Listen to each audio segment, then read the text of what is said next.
Hi everyone, welcome back. It's Xenia. So first of all, happy holidays, and second of all, let's talk about books. So today I wanted to do a wrap up of the whole year. This reading year was a bit unusual for me because my reading habits have changed a lot. I started reading way more and I started reading different genres. So this is partly the reason why I started BookTube. So I have a book survey file here in front of me, and if you don't know, probably don't, I don't know how well known this thing is in the BookTube community, but Sophie from Portal in the Pages did this Excel spreadsheet for books, for keeping track of your books that you read throughout the year, and she shared it last year, so that's what I'm using, and I'm going to post the link down below for her video. So that's what I will be checking and looking at over here. So yeah, there is a genre to keep track of, and I've read 13 books in the genre of literary fiction, and then 10 young adult sci-fi fantasy, and then 8 classics, 7 non-fiction, and then just a few of the rest. I think that's more young adult I've read this year than throughout my whole life before that. And it's funny because I'm 27 and I finally discovered young adult. So I've read quite a lot of books published from 2000s till 2018. So yeah, it's again very different. I'm kind of catching up on all those books I've missed. And yes, I also have setting. It wasn't originally in Sophie's Excel spreadsheet, but I added it honestly, it's just fun. It's nothing important, it's just fun to keep track of which places and settings I've visited throughout books. And I wanted to highlight a few of the books that I've read during the year, and I kind of broke them into a few categories. So the first category is the shortest book, or the best shortest book that I've read this year, and this will be a wonderful novella called Schoolgirl by Osamu Dazai. He's a Japanese author, and the book was written, I think, around the 30s, so it's quite old. The style kind of reminded me of Stream of Consciousness, and also being inside the head of a teenager reminded me of Catcher in the Rye. So it's like those things that I like combined, and also with a bit of Japanese flavor. I don't know if I should recommend it to people because it's a very specific one, but I'm really curious to pick up longer works by the same author next year. And the longest book, the longest best book again, is The Secret History by Donna Tartt. It's packed with a lot of stuff, with amazing characters, very unlikable but amazing, and it's very manipulative.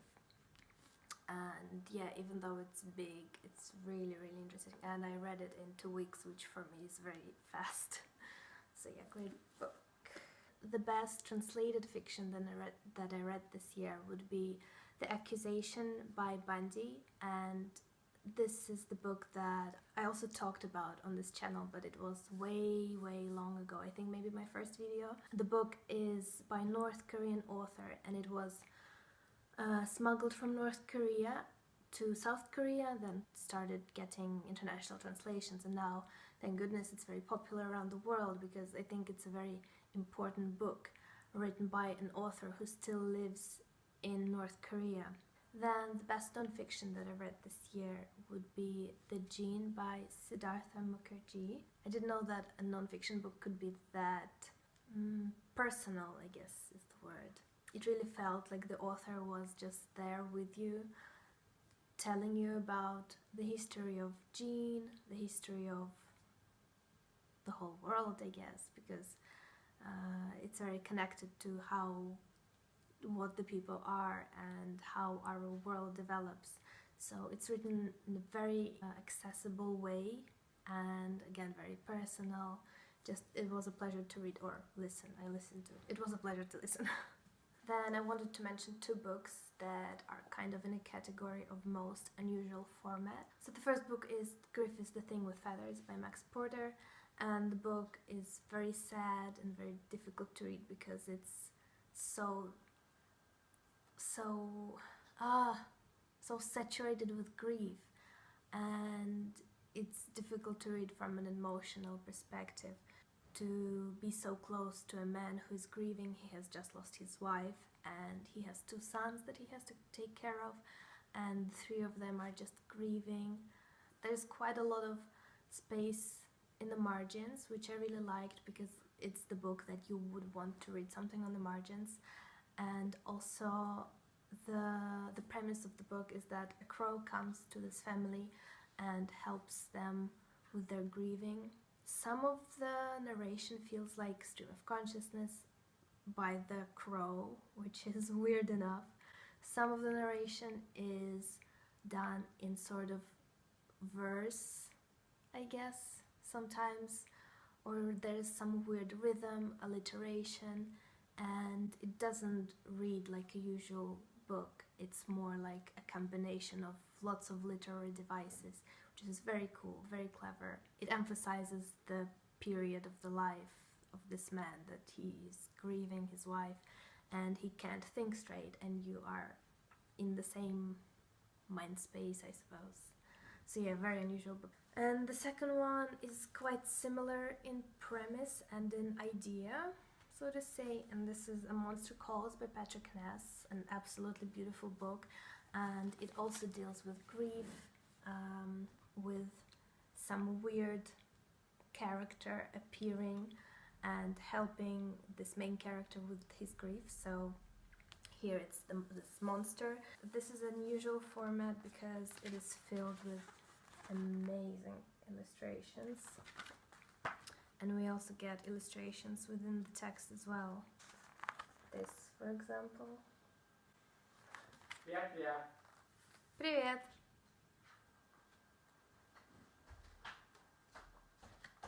Здорово! The next category would be the best audiobook, and absolutely the best would be the Diviner series. I've listened to twice. I've listened to 2 of the books so far. I think if there can be a prize for the best audiobook ever, this should be it. And I know I haven't listened to many audiobooks, but seriously, I can't imagine audiobook being better. Even though I've listened to Stephen Fry.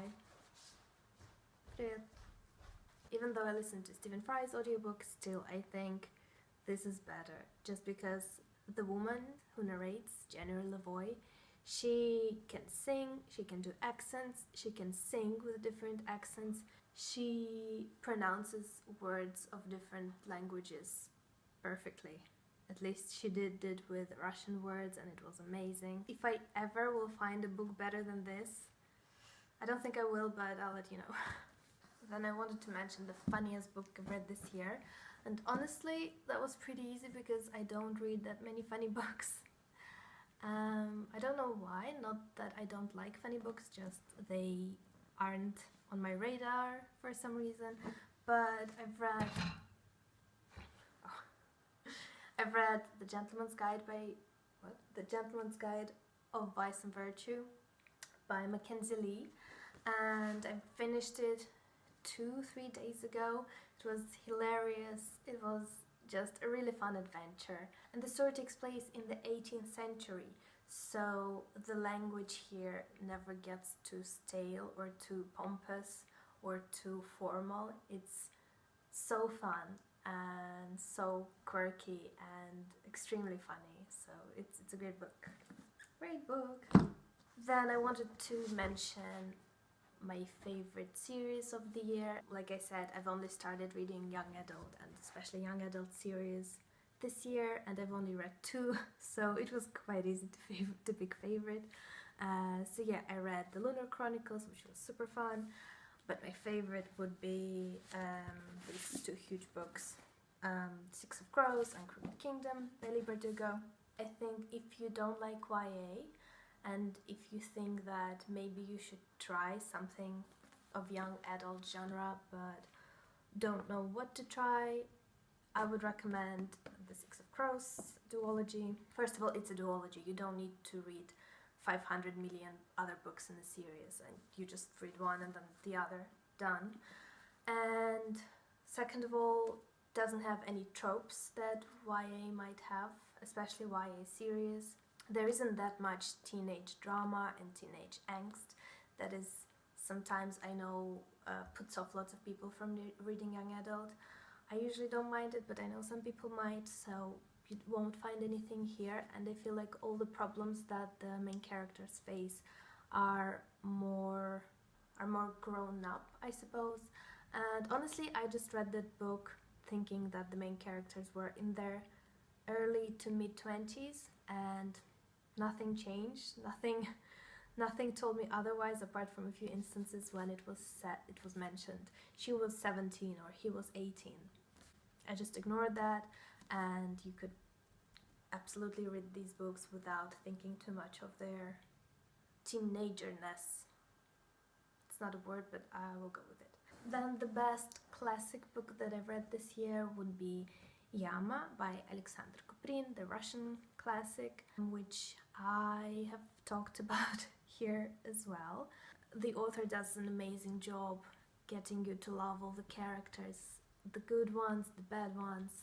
It's just amazing characterization, and just amazing book in general. Before I talk about the best books of the year, I wanted to mention the worst book of the year. So I wanted to make this video of worst books of 2018, which I really love watching those videos, and I thought I should make one as well, like be very sassy and salty, and I realized that I only have 4 bad books that I could talk about, and they're not horrible, they're just But I picked one worst book of the year, The Gallery of Vanished Husbands by Natasha Salamons. The main character of the story was a Jewish woman in 1950s in the UK who was left without a husband with 2 kids. Yeah, the premise was interesting, but the book itself went nowhere. And first of all, it was really badly written, and the main character was absolutely unlikable, as in badly written unlikable. Oh, and then there was a love story that was just so horrible. So horrible. So yes, that was the best book. And now, that was the worst book. What am I saying? Now the best book. So I have 3 best books. The third best book of the year would be The Snow Child by... Oh, I forgot how to pronounce her name. I googled it when I first made a video about it. Eowyn Ivey, I think. So it's set in Alaska in the 1920s. It has amazing atmosphere. It's a perfect read for winter, for when there is snow around you, or even if there isn't snow, but it's still winter and you would like there to be snow. I think it's a great book to read. And then there's the element of magical realism when 2 people make a child out of snow, and then the next day they realize that the snow has become alive and it's a real girl. It's a very beautiful story.